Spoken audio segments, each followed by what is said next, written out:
Bingo Blitz rules.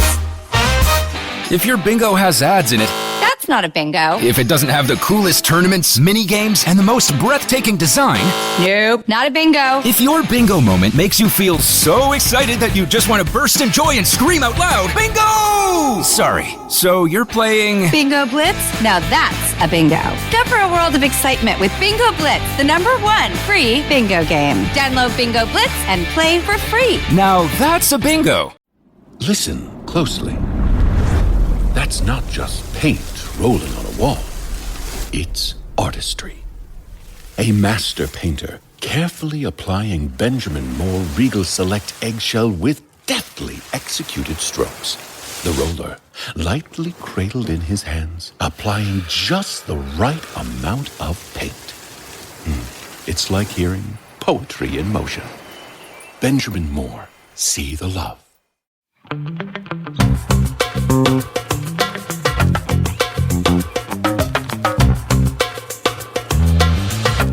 Hello, everybody, and welcome back to another episode of Don't Blame Me. I'm not wearing pants. Are you wearing pants?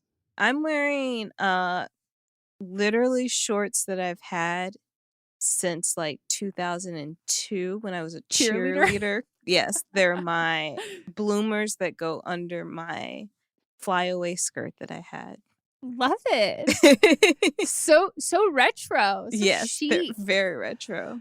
Also, I'm literally quality wise. I mean, impressive. I was going through my dresser yesterday and I realized that I have a shirt that it's a shirt from it's a crew shirt from the 4th Harry Potter movie because I had a family friend who has been worked in the visual effects team, and like for my birthday they gave me the shirt and it says 2005 and I was like, what? This shirt is 15 years old.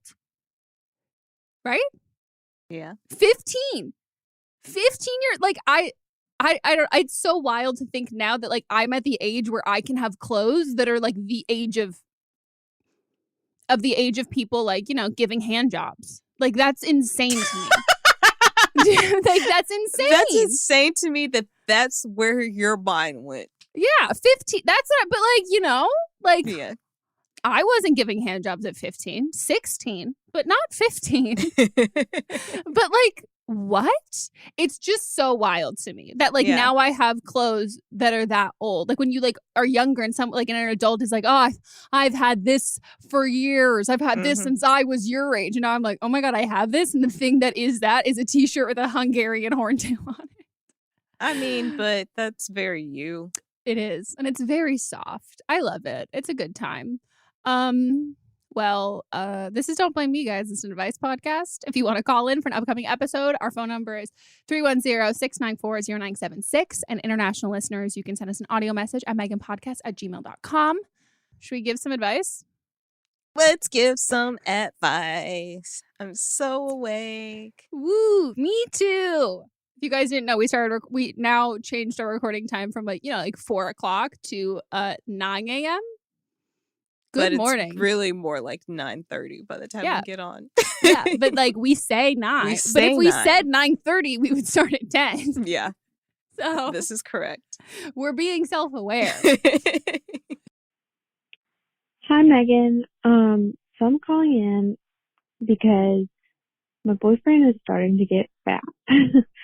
We've been dating for a few years, and when I first met him, he was very in shape. He worked out every day.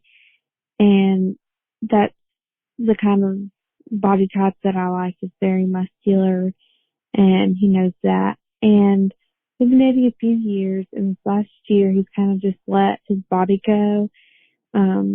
He has I guess you could say a dad bod right now, which is totally fine for some people, but that's just not what I'm into.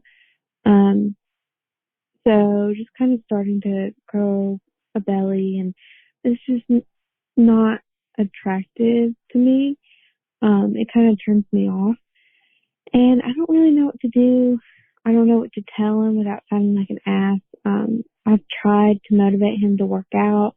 We've even gone as far as getting a gym membership with him, and going with him for about 6 months, but he would never go to the gym without me, and he never really works out or runs without me.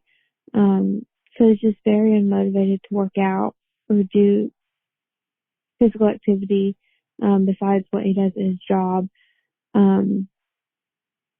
So I don't really know how to tell him that his body is starting to be unattractive to me. I don't, we're young, and this may sound really vain, but I thought, he would want to take care of his body and look the best he could, and, because we're both in our 20s, but now I'm just rambling on. But I just don't know what to do without sounding like an ass. I just wish that he would, take care of his body more and get in shape. So, yeah, that's all. Just how it thinks. No, break up with him because you are an ass. Yeah. Break up with him because you're an ass. You are very much an ass. Like, you're a fucking ass, and you should not tell him, and you should break up with him, and then you should date somebody who has the exact same expectations of you. There you go. Yeah. Like, this is so fucked. And I think we should have like a trigger warning in the comments for this, because like we get the opposite of this question all the time of like female listeners who will like, or even on our Facebook group, of saying like, I have gained some weight and I'm really afraid that my partner is no longer attracted to me. And this, I don't want anyone to hear this and think like, oh, that validates that like negative self-talk in my head, because it doesn't. Like, at all. I'll straight up just say, this girl's an ass. This girl's an ass. And this is not how everybody thinks, because the most important thing is if your partner is happy.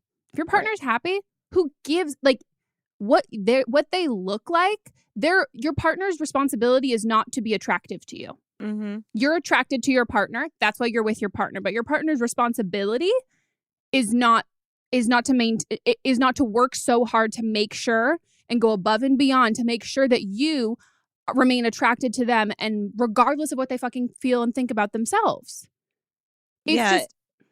It's so messed up. And also, you never mentioned anything about his personality, what you love about him.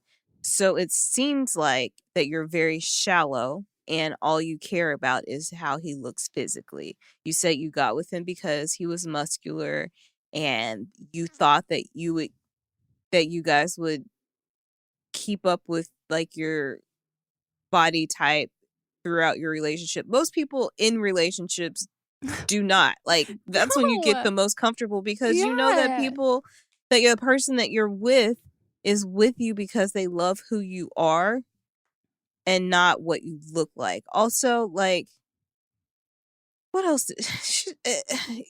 You also said that like you got a gym membership and he would only go if you went. Well, if you get a gym membership together, he probably thinks that this is an activity that you want to do together, not because you're trying to change what he looks like. It's just mean and rude and hateful.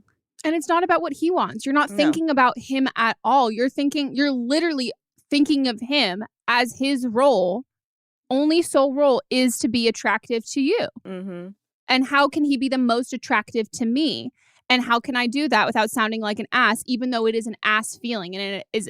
And the other thing I will say is that there's a huge issue with body, like just body shit in the media in general for women and also for men. This like hyper masculine, all of this kind of shit. And like men get eating disorders too. Women get them, but like men also get them. And that's something that's not really talked about a lot. But more than that, I think another layer to all of that, and the reason why I think it slides by, is because doctors are the most fucking guilty of this, is ableism when it comes to health. And it comes to be like, oh, I'm worried about your health. Oh, I'm worried about your health. Well, eating disorders kill more people than obesity does. So There you go. And also it's, well, I really, really care about your health. I really just want you to be healthy. Health is a privilege. It's not a right. Like, that is something that is so fantastic and great if you have it.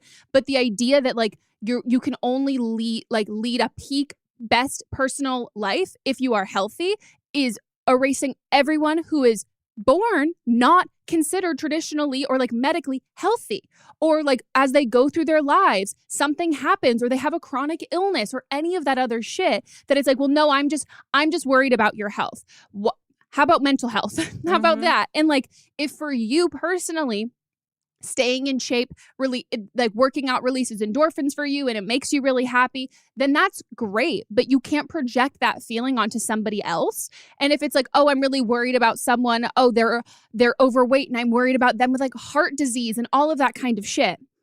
It's just like, let people fucking live and let people be fucking happy and make the choices that they want to make, because in your mind, they have to do a certain thing to feel great and feel good, because that's what makes you feel great and makes you feel good. Right. But it's not about you. It's literally not fucking about you at all.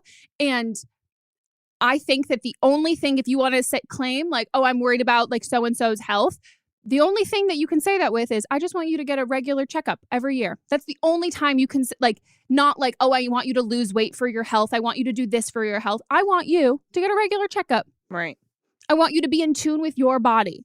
I don't want you to ignore if you're in pain. I want you to, I want you to advocate for yourself, and I will be there as a partner to help you advocate for yourself if you need something in the medical field, or you need any of like X, Y, and Z and all of that shit.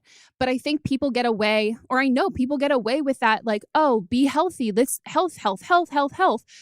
Because doctors fucking do it. And the fucking reason that doctors do it is because they don't test medications on people who are considered overweight. They don't do any of that shit. So their whole fear of being like, well, no, don't be overweight, it's going to cause all this other stuff. It's like, actually, it's because we didn't pay to have the trials be done on anybody who weighs more than 140 pounds. So can you like not do that, because like we don't know what's going to happen, and also like our surgeons aren't prepared to like operate on you at this size, because like we just haven't thought about it, and like anesthesia, so sorry, we don't know. Like, it's purely, it's just discriminatory. It's not like, oh, they're so worried about our health. It's like, oh no, America and the world is so fat phobic that we don't even think, or nobody's even doing fucking tests and running those people on who is like the traditional or like majority American size, because they are so fat phobic. They would just be like, sorry, can't help you here. Also, she said that he had a dad bod, and that's not even, and she called him fat, and that's not even overweight. Nope. All you're concerned about is what he looks like physically. Mm-hmm. And it's just wrong. And just also, you're not not even on what you said. You broke it down so great, but yeah. But you're not even bringing yourself into it. It's not like, hey, we used to both run cross country together and I loved running with him and now he's not into it anymore. And it like makes me sad because it's something we both enjoyed. Like, I think if you're going to be an ass, like at least fucking be an ass about yourself. Like bring you into it too.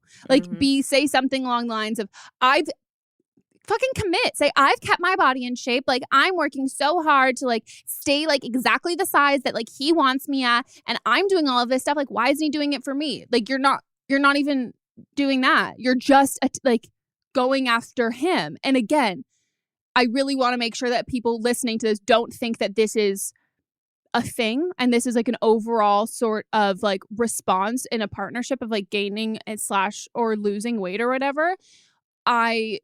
I mean, I've been in long-term relationships where, like, I'm always the smallest version of myself when I'm not in a relationship. Right. And there's, like, it doesn't matter. And it just pisses me off because then the reflection of it, too, obviously we're talking about this in, like, she's female and talking about it in her boyfriend. But also it makes me, like, incredibly upset because people who give birth and people who are going to carry children, those people, you're going to gain some fucking weight. And like that whole toxic, like, oh, bounce back, all of that kind of stuff is just so incredibly fucked up. And this is not the standard of, this is the fuck this, like, like, fuck this, you're a fucking ass.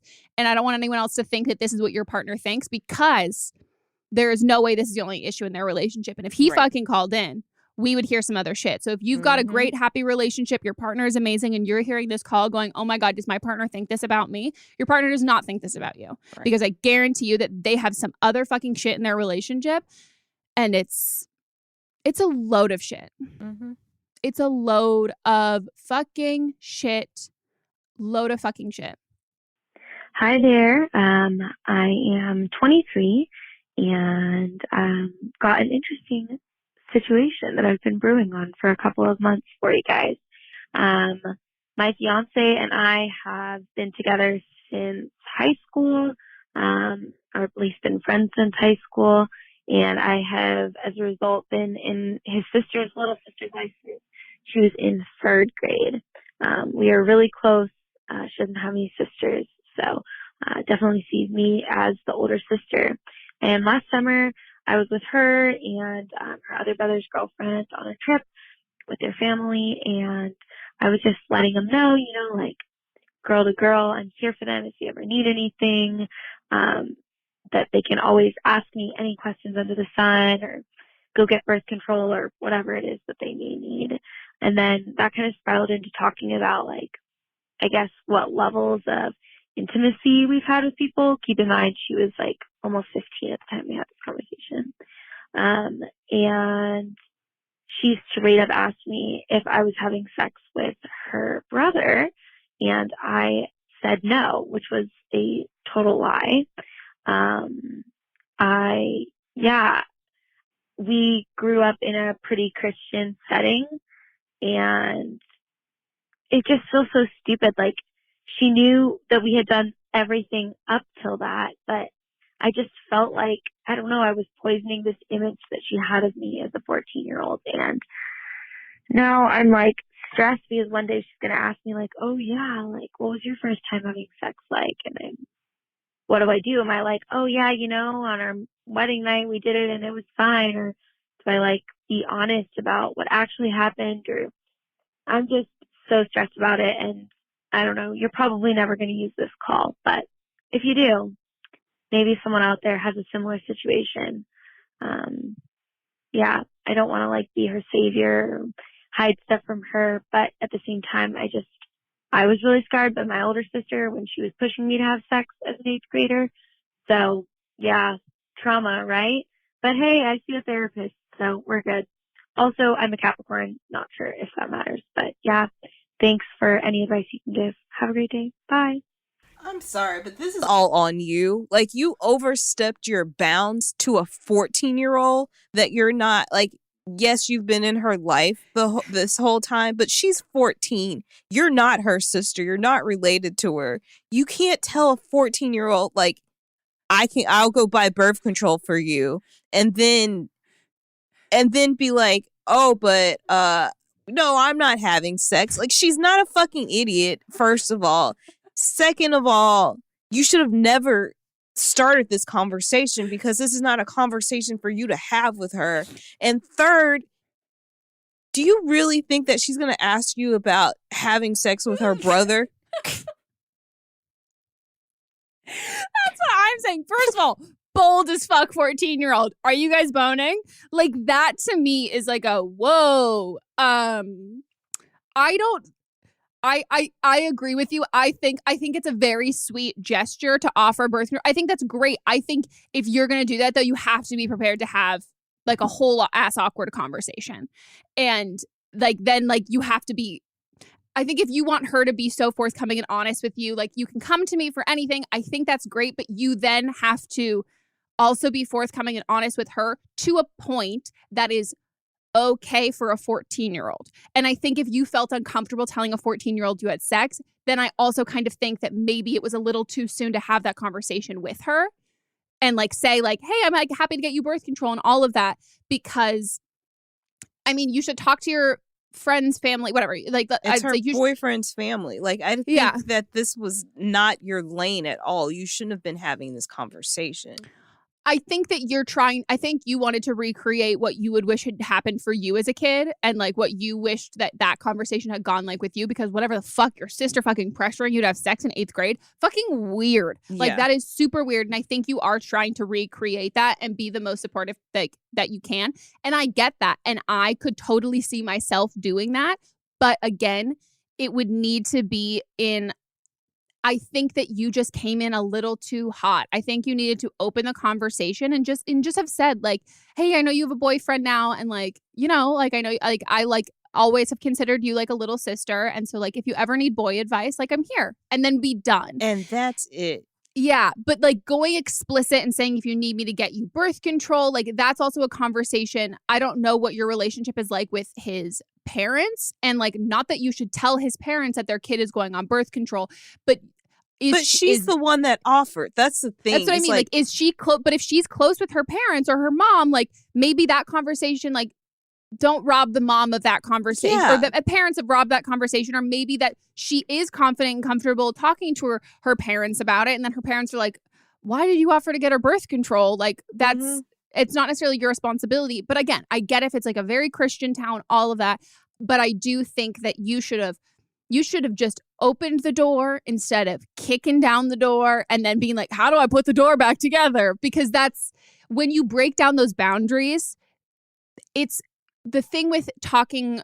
I'm saying this as if like I have a psychology degree. I don't. But the thing that's important when talking to kids and young people, as someone who was a kid and a young person, if you're going to make an open line of communication, and you expect the person younger than you expect that kid to be open and honest with you and 100% forthcoming, you also have to give them that same privilege in your life. It can't be like, oh, this isn't a two-way street. You have to be super 100% honest with me, but like I am going to still then try and protect you, which is fair to want to protect younger people than you. But because of that, then you have to go at it in just a different way, like just a different way. And I think you straight up lied to her. Yeah. You lied to her when you're asking her to be honest. Mm-hmm.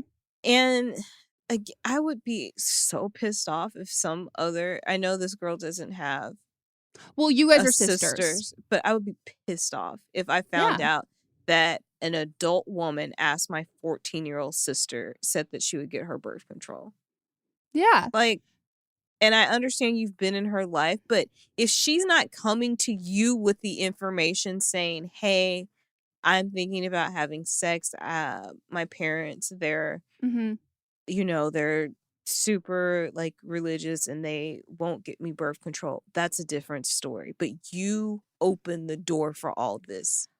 And the issue is you open that door to offer to get her birth control and all of that stuff, which you did because you live in a religious place and all of that. But then in turn, you told her that you're not having sex. Yeah. So then that creates this very weird, like, dichotomy, like this double standard of, oh, I'm going to help. Like, if you need anything, I'll talk to you about it. But like, I'm not having sex. Like, we're going to, like, not that you said that you're waiting till marriage, but even your question, like, so do I tell her, like, our wedding night is when we had sex for the first time?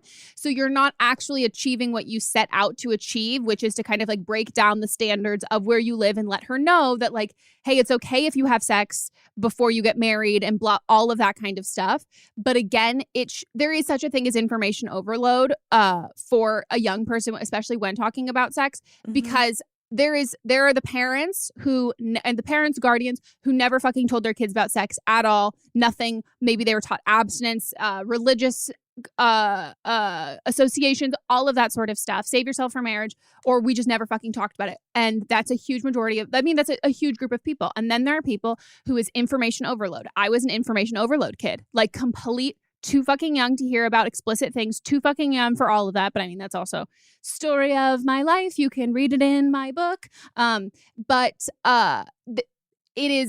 You're not empowering and equipping a 14-year-old with the like education, the knowledge, and the deductive reasoning to then make their own decisions and form their own thoughts and opinions. It's just shock. Like, it's just like shock value, scary. It's not education driven. It's kind of like big blanket statement, which then just opens all of these other questions that you weren't prepared to answer.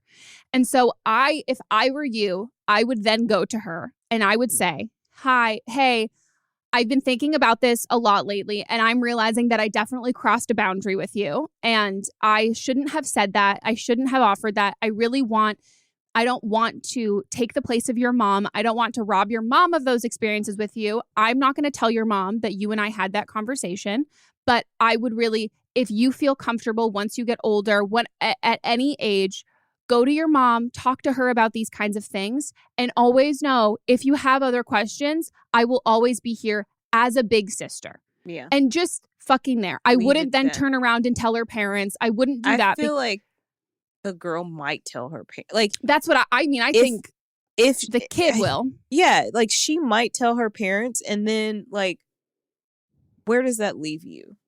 Yeah. I think there was all the right intention here, but I just don't think, I think you were trying to recreate what you wish you had, but I don't think that you necessarily thought it through as thoroughly. And I think you might have projected a little bit of your younger self onto her versus her. So, you know, build that door back up and like shut it, but like give her a key to the door, you know? Weird, but okay, on to the next.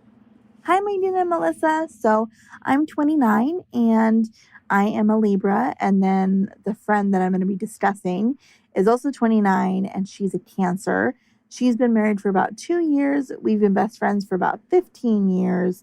And I recently came out as bi last year. So basically, long story short, she used me to cheat on her husband. Back in January, she was on all these dating apps and her husband knew about it. They were sort of doing an open sort of thing. He didn't want her to meet anybody, but she was talking to people online and flirting and stuff. So me and her went out to a birthday dinner and we were just talking, just me and her. And I had mentioned now that I'm out or whatever, I wanted to like make out with a girl or kiss a girl or whatever. And she said that she had asked her husband if it would be okay if me and her did. And he said yes, because he trusted us. So that night we made out. We didn't go past that because like I wasn't sure if he was okay with other stuff, you know? So then a couple weeks later, I basically catch her in like a lie in a very roundabout way.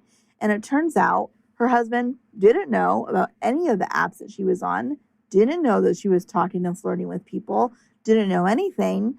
Also, that she was having an affair, a texting affair, with one of his really good friends who was also married. And a texting affair because he lived across the country. So then I asked her when all these lies came out, like, okay, so like, are you lying about him knowing about you and me? And she said no, that like he knew about that and that she wouldn't lie to me about that. And I believed her because she was my best friend. And I can understand her lying to me about some things, but like lying to me about stuff that's like I'm involved with, I couldn't understand that. So I believed her and I told her, you know, I was like, this is your life. You can do whatever you want, but I do think you should be honest with him. And she, you know, whatever. So the next day she tells me that she decided to come clean and tell him everything. And I was like, that's great. And then a couple of days later, I did a phone call from her husband and he's asking me questions about things that supposedly she just told me that she had told him. And so it was just like this realization that everything that she had told me, I couldn't believe it at all.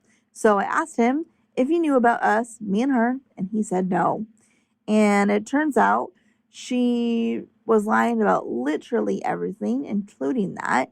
And now I don't know what to do because we were best friends for 15 years and she used me because I was lonely and I just don't know what to do. So help me, please. Thank you. What a fucked up situation. This is insane. Your friend is insane. Like, she's insane. All the Cancers in the comments are being like, we don't claim her. Get away from her. First, I would say, like, none of this is your business, but they both brought you into this situation from different angles.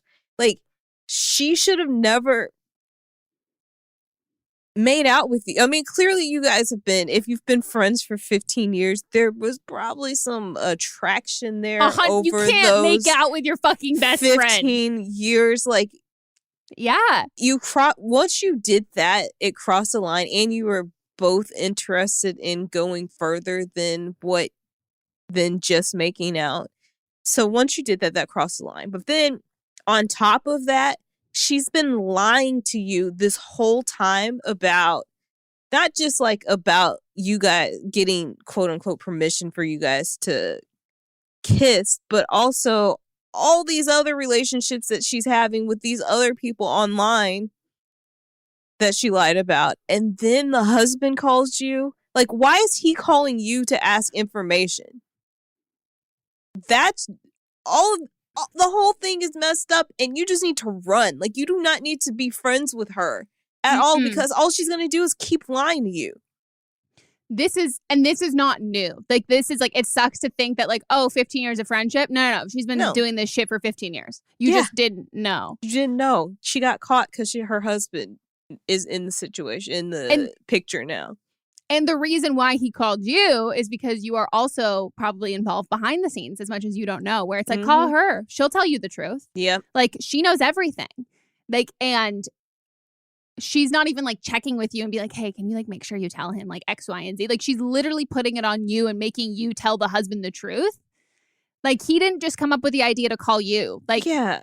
Also, what was her reaction to him calling you, and then you are the one that's outing? Like, what was that conversation with her like? Like, is she pissed at you? Have you spoken? I am just floored by this. Like, this is the messiest thing I've ever heard. Like, This is so messy. Like,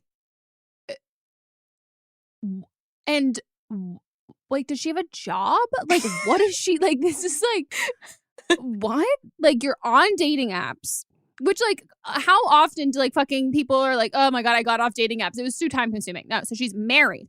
She's on dating apps. And she also has like a texting relationship with one of his best friends. And then she's also like, you know, making out with you. So like, when does she go to work? This is her job. This is her job. Her job is she's professional. She's the CEO of Messy Incorporated. Like, fucking shit. Yeah, you need to not be friends with this girl. You were never friends with this girl. You guys had some sexual tension. Chemistry there. Yeah. Which, I mean, up until then, I was like, oh, are you guys going to be in love? And then I was like, no, you're not going to be in love. This bitch is fucking messy. She's a liar. She's a pathological liar. And then brought you into the mess. And especially if you've been friends for 15 years and you trusted her and you believed her, that means she's a good fucking liar, which means she's been lying your whole friendship, obviously. And I guarantee she's not just like texting or messaging some of these people. She's fucking some of them as well. If she made out with you and was like, no, my husband says it's okay, when in reality, like, that makes no sense, because she's essentially telling you, like, no, it's totally fine. My husband knows, like, it's totally fine. And you are in her life and his life. So, like, it would come up. Like, it could totally come up and get caught in a lie. Like, if she wanted to, like, fully cheat and get away with it, and, like, you would cheat with someone who is not a part of your not a part of your circle at all. Like, she's literally being like, yeah, no, he's totally cool with it. And then, like, what, you're going to go to the fucking barbecue and be like, yeah, we made out. And he's going to be like, the fuck? Like, it's like she wants it. She's like puppeteering. Yeah. And I think like eventually she would have slept with you. Like, she's just like, oh, he said this is okay. And then this is okay. And then this is okay. What a nasty Can you imagine bitch. if they fucking slept together, and then like you like go and you hang out with them and like you have a couple drinks, something comes up and he's like, what? And you're like, what? Oh like, my gosh. I'm so glad for like your sake that this didn't go further and like you didn't get, I don't know, like emotionally. But she's gotta be. She's gotta be emotionally. They've been friends for 15 years. I think you have feelings for her. And then this friend just went and messed things up. Yeah. Hopefully you had feelings for her. And this has made you be like, nah. I don't think if she's had feelings in the past, then she wouldn't be calling. Yeah. This girl's. Can you move? Like, can you just like move? Like, that's not going to stop anything, because she's having this textual relationship with somebody across the country. You need to like, I just need you to like, you are the main character. Like, this is like, you are the main character and you need to start living like the main character, and you need to bounce this fucking bitch out of your life.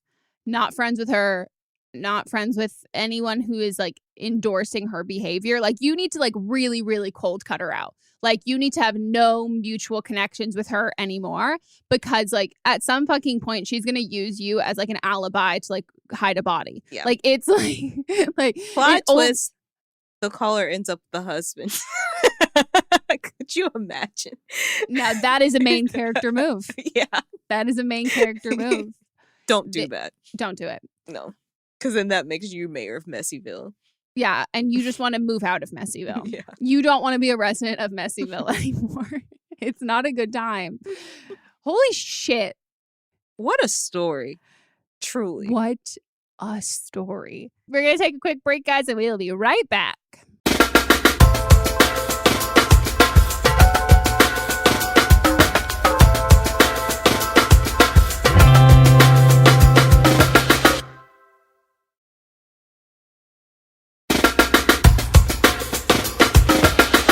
Okay, guys, we are back from our break and we're getting to the rest of the calls as Melissa eats her egg. Hi, Megan and Melissa. I am a 26-year-old female, and I work as a mental health counselor / peer support specialist. So I am in the mental health spectrum when it comes to the way that I deal with things and process things through my life. I kind of always have been. I'm calling to get some advice about my boyfriend. We've been together for 2 years, and we have lived together for about 1.5 of those years. We moved in fairly quickly, but we were friends for a long time, so it was kind of a no-brainer. We both suffer from some trauma from long-term relationships that we've had in the past, and we've always been really good about communicating with each other and kind of getting through those. Although one thing that I've really started to notice and kind of pick up on is something that he did with his ex, and that's when he was at his lowest point with her, he decided to go and seek help and was diagnosed with depression. Now, he doesn't remember what exactly the coding of the diagnosis was or anything like that, but he has since been on antidepressants for several years now. Through our time together, I've noticed huge personal growth in both of us, but especially in him, which he chalks up to, being because of being in a happy relationship, but I think a lot of it is personal growth. My concern is whether or not these antidepressants that he's on are still helping him. I am having trouble figuring out whether to speak to him about it because I work really hard to not talk to him coming from a clinical place. I don't ever want someone in my life, one of my loved ones, to feel as though I'm talking to them from a clinical standpoint.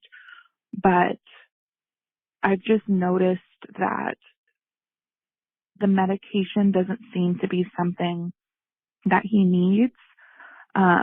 He doesn't experience, many mood swings when he's gone off of it. The only thing that he does experience is extreme migraines, which is just your body bouncing back. Now, I don't prescribe medication. I'm not a psychiatrist or anything like that. So my knowledge is fair but limited. I've never been clinically diagnosed as depressed. So I don't know the repercussions of getting off of a medication or finding that you no longer need it and how to supplement that. She ran out of time, but good. Yeah. This isn't.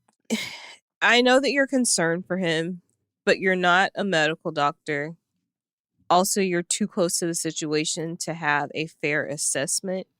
But if you have like a legitimate concern that he might be over medicated, then he should talk to this about. If you are like really concerned about it, then say, hey, I think you need to get reevaluated. But he's still getting medication, so that means he's still seeing a doctor, right?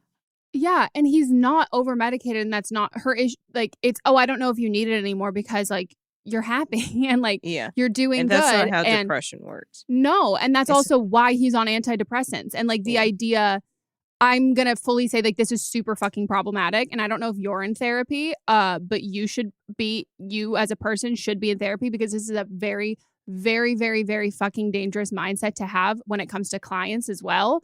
If you don't have a relationship with your, like, so like my therapist she knows my psychiatrist, like that your therapist should communicate with your psychiatrist if you are on any sort of medication, or just have their contact info if your therapist then becomes concerned that you are misdiagnosed, over medicated, or anything like that.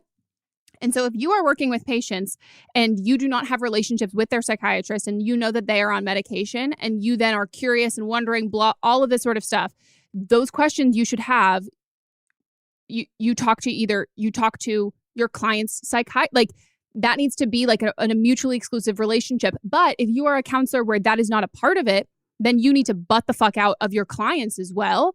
And that's, I think, the thing that like is worrying me in this situation too, is that you're trying not to approach him like a client. This also worries me if this is how you approach your clients, is, you don't seem depressed anymore. Why do you still need this medication?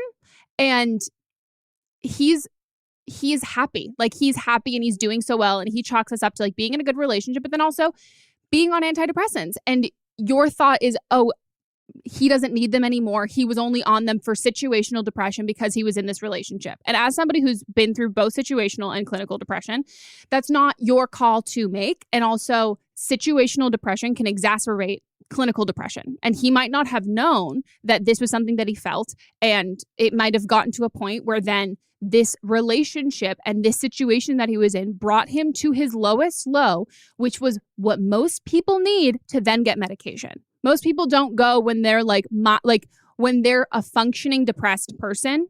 If they're that's not when you are usually seeking help, is when you're like, okay, I can handle this, or maybe I'm crazy, I'm questioning this, I don't know. And then it gets to a point of rock bottom when you're like, oh, this isn't normal. And now I'm going to go get help.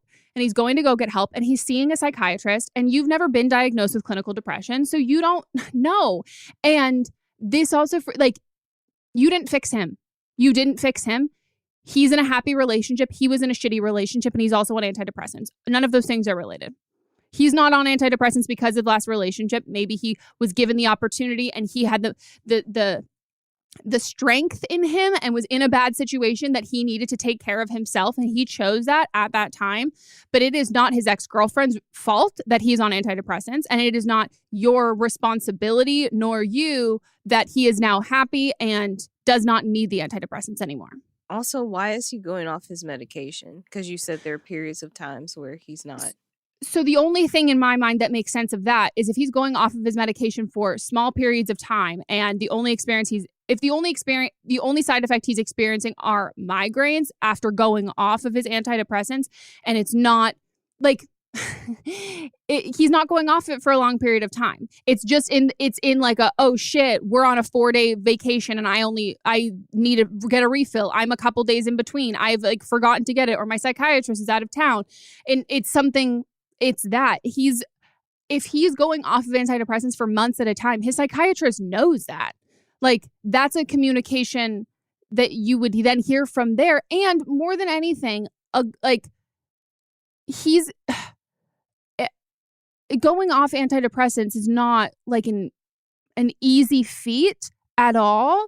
And if you're seeing the only side effect he's experiencing are migraines, most likely he's not going off them for a long period of time. Yeah. And why does he need to go off them? Yeah, that's why. Are you enabling him to go off of them?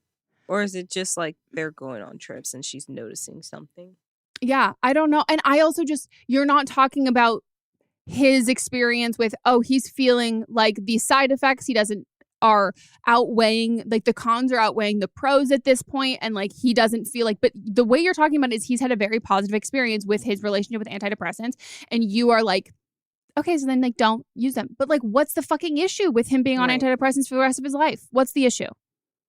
What's the fucking issue? And that's like, also, antidepressants aren't like, it's not like your body majority of medications will develop a dependency on them, but it's not a high. Yeah.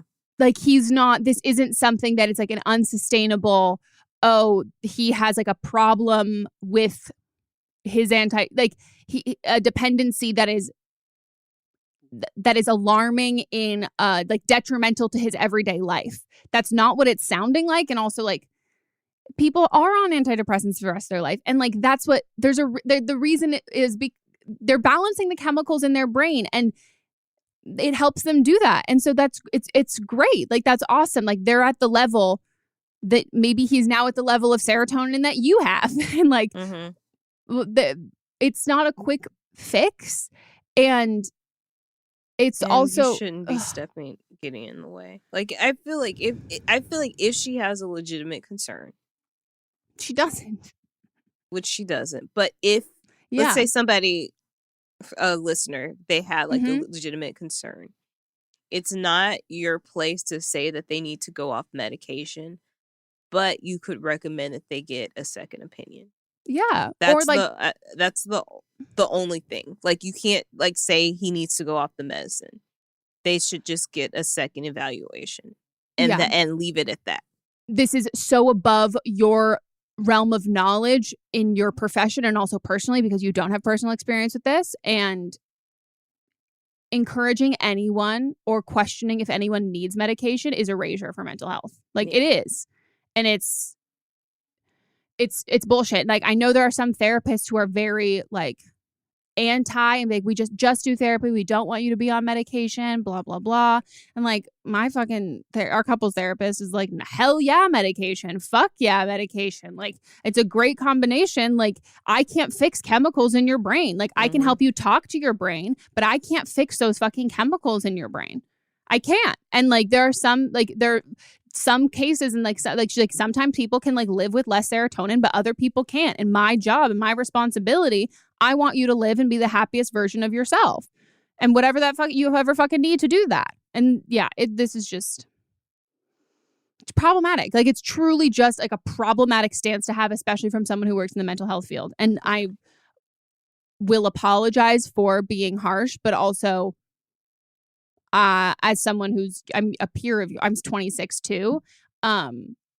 You need to do a lot more you need to do a lot more research in this if you want to then make calls like this. Like, become a psychiatrist, that like get a degree so then you can do that with your clients if that's what you want to do. Right. Especially since this is the field that you work in, I would think that you would have asked other people in the same field what their thoughts are on this. And they probably told you what you did not want to hear until you called people that this is not our profession at all. No, but oh God, I would feel so hurt if like Mott said that to me about something, like, oh, I don't think you need medication. Yeah. I would just be like, you don't understand. No. And also, like, how can you see me being so happy? And then I know that she kept saying like, he's done a lot of personal growth. No, you're taking credit. And I have too. Yeah. Like, you're taking some credit if you're looking at him and knowing that he opened up to you about being on antidepressants, like the circumstance in which he decided to go get help, and then you deciding that you don't think he needs that. I made him better, so he doesn't need it. Because it's impossible. Goodbye. Hopefully she can. Maybe she'll take the tough love sort of stance. But also, when we've never had anybody call just being pissed, like with an update or anything. So no, it's true. Even the ones that we're shocked by. Yeah. Okay. On to the next. Hi, Megan and Melissa. I'm 21. I'm an Aries. My boyfriend is 23.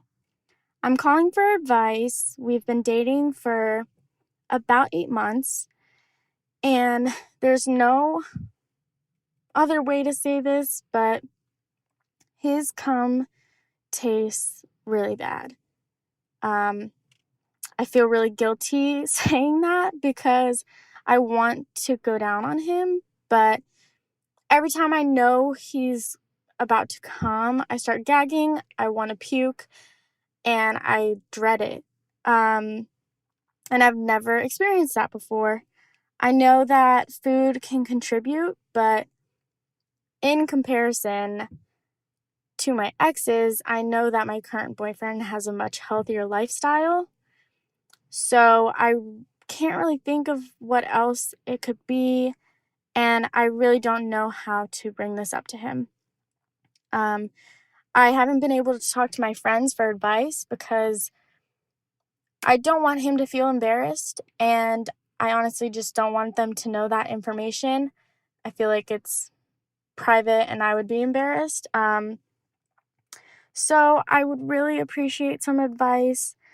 I even considered buying those magical berries that make everything taste sweeter. But I really just want to be able to like fix it rather than hide that I'm feeling this way. So I don't really know what to do. If you have advice, I would really appreciate it. I love the podcast. I've been listening for a very long time. So love you guys. Thank you so much. Bye. I also want to say I love the fact that she has decided not to talk to her friends and call us, because there are some times where it's like, yes, this is a perfect example of I don't want my friends to know this about my relationship because I wouldn't want them to know it in turn about me. Fucking great. Hats off to you. I love that. There are some great boundaries here. What were you going to say? I was going to say, just because he's eating healthy food does not mean that his sperm's going to taste better, because he could be sitting up eating asparagus all day and that's going to make it taste terrible. Yeah. I mean, so they say that fruit, they specifically say pineapple. I've got a whole thing of fruit right here that I didn't even realize would be your prop. My prop, but I've got pineapples in here. I've got mangoes. Nice. They were frozen, so that's why they look like this. Juicy. But yeah, this would be the perfect cocktail to give him. I think you need to test it, and again, like figure out what it is, that because it does make it more complicated because he eats healthier, but we got to figure out what it is that he's eating. And like, because it is true, like, okay, let's say it's asparagus, it's like broccoli, like he's all about like a fucking celery, maybe celery is pretty fresh, but like if he's like having like, like kale chips and like, you know, or like he's like really into fermented foods, like, you know, it could be a little rank. But I would just make a fucking fruit salad, sit down with him, eat the fruit salad, and then go for it. You could and make see the fruit if it changes. salad sexy too. Yeah, put the fruit salad on your body. And then see if it changes. Don't put the pineapple anywhere near your body because that eats flesh. Protein. It eats protein. That's what pineapple does. It's so acidic. But did you actually know? I got on my tangent. Do you know if you put like enough pineapple in like a steak, it will like dissolve the steak? What? Isn't that crazy? Because there's like it's a protein eating enzyme.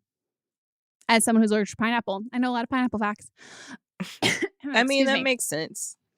Yeah, it makes you're like the tingly and all of that. But so yeah, I think you need to test that first, because I think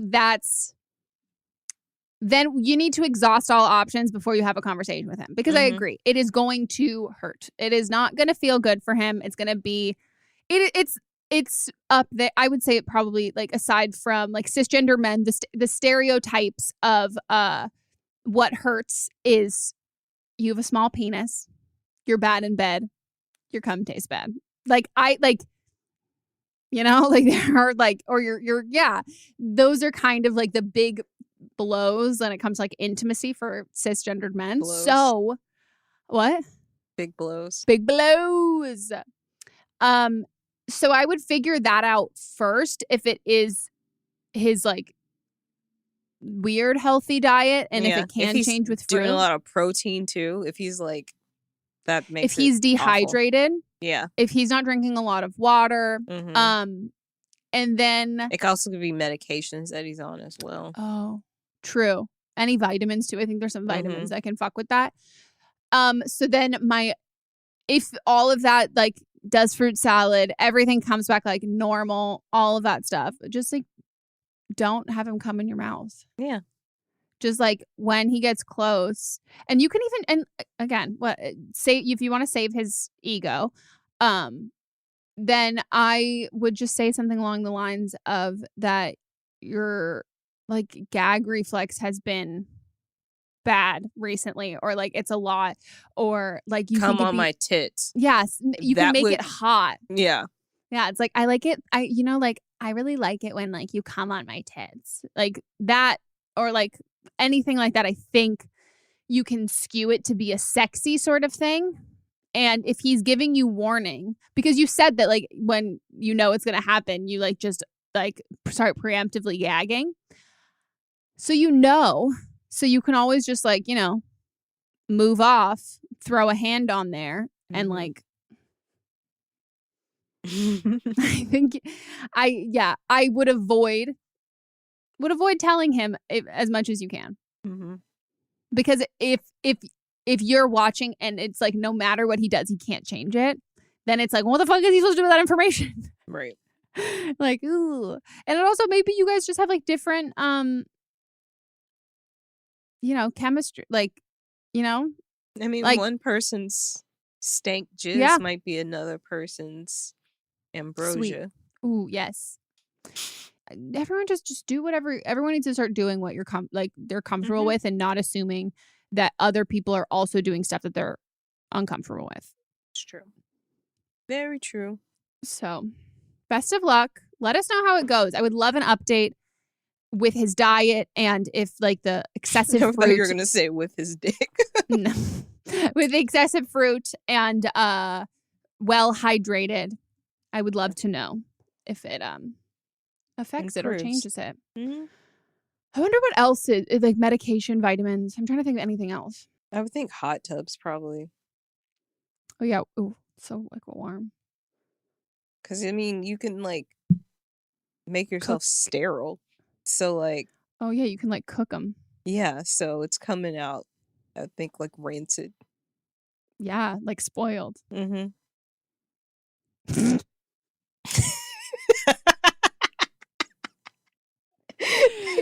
In my mind, it's also coming out like scrambled eggs. Like that's it's what I was thinking too. But like, and then like a cartoon where it has like those squiggly lines when something smells. Wow. Okay, so is it time for Don't blame them. Don't blame them. Mm-hmm. So this is when one of you guys calls in with your own advice pertaining to a different episode, a different call. You got your own input. What's it from? This is from season 6, episode 3. It's a very recent episode. About the original caller was frustrated because her boyfriend played video games all day and only spent 17 hours a week with her. Hey, this is some advice for the caller in y'all's last episode who's talking about how often her significant other has been playing video games. So my fiance, soon-to-be husband, is a gamer. Socially, that's what he does. He hangs out with his buddies over video games. And it's definitely been a difficult thing to talk about and try to understand as somebody who doesn't play video games. After 4 or 5 years together now, it's something we've had conversations with and dealt with, and he's made progress. As a podcast network, our first priority has always been audio and the stories we're able to share with you. But at Realm, we also sell some pretty cool merch, and organizing that was made both possible and easy with Shopify. When you think about successful businesses like Aloe or Allbirds or Skims, an often overlooked secret is the business behind the business that makes selling and, for shoppers, buying simple. For millions of businesses, that business is Shopify. That's because nobody does selling better than Shopify. It's the home of the #1 checkout on the planet. And the not-so-secret secret that's definitely worth talking about is that Shop Pay boosts conversions up to 50%. That's more happy customers and way more sales going. If you're hoping to grow your business, your commerce platform better be ready to sell wherever your customers are scrolling or strolling, on the web, in your store, in their feed, and everywhere in between. Businesses that sell more, sell on Shopify. Upgrade your business and get the same checkout we use with Shopify.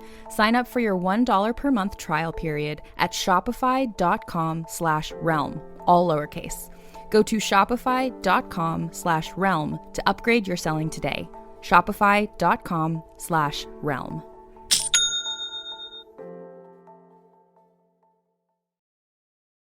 With, but it's only happened because I have voiced why it makes me upset. And so, especially during the pandemic and the strict quarantine, not laws, but rules, he was playing a lot more, and I felt like I wasn't getting enough attention. And voicing that to him of, hey, I need more time with you, he was able to understand and listen to my needs just as much as me understanding and listening to his needs. So as somebody who he was also very stressed out, still is a little overwhelmed, just playing is just time to relax, and not being able to see his friends face to face right now is a form of social gathering for them. And that's something I had to understand. Does he play 25 hours a week on a regular basis when he can go to work? Absolutely not. So I think, to be honest, my advice is talk to him, be a little bit more flexible during the pandemic. Everybody's needs and stress levels are at a different rate. And also, if you want more time with him, tell him you want more time with him. And if he doesn't listen to that, dump his ass. And that's the end of her call. I agree with everything. I think it's funny that even in a pandemic, people are still calling from their cars. Like, where are you going? Like, True. everyone is still calling from their car. I'm like, where the fuck are you going?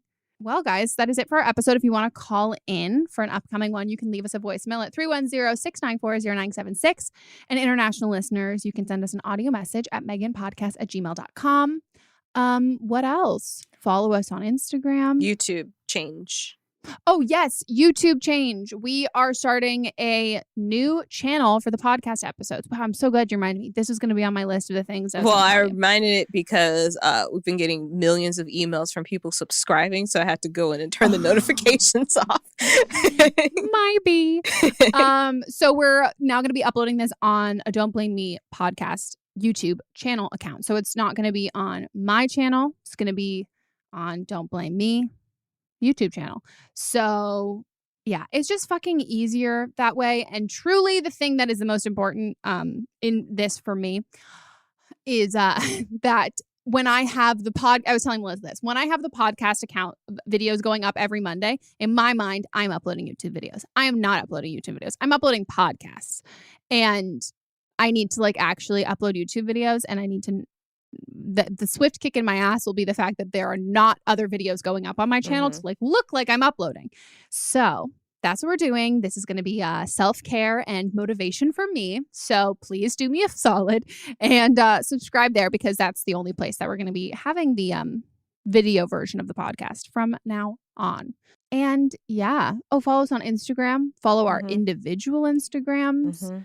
And order my book, You're Not Special. Check it out. And yeah, we will see you guys next time.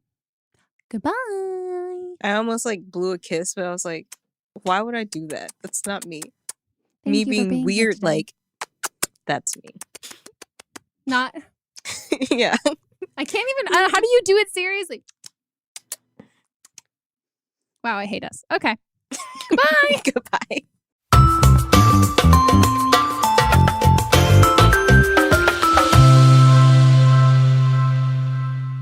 Don't Blame Me is a production by me, executive produced by Melissa D. Monts, edited by Katrina Henning, and music by Ryan Hunter and Giacomo Picasso. Listening to a podcast should be time well spent, and I promise it will be if you'll give this podcast a try. It's called Something You Should Know. I'm the host, Mike Carruthers, and in every episode, I talk with leading experts on topics I know you will find fascinating. From why people can't keep secrets, what your favorite music says about you, why your pet acts in strange ways, and so much more. Something You Should Know is designed to give you information you can use in your life. and give you great intel that you can share with others. I'm told it's a binge-worthy podcast. And with over 1,000 episodes, there's a lot to binge on. Something You Should Know has been ranked in the top of the Apple Podcast charts consistently for a long time. I know you're going to like this. I just need to get you to try it. Something You Should Know. It's available wherever you listen to podcasts. Contained herein are the heresies of Radolf Buntwine, erstwhile monk turned traveling medical investigator. Join me as I study the secrets of the divine plagues and uncover the blasphemous truth that ours is not a loving God, and we are not its favored children. The heresies of Radolf Buntwine, wherever podcasts are available.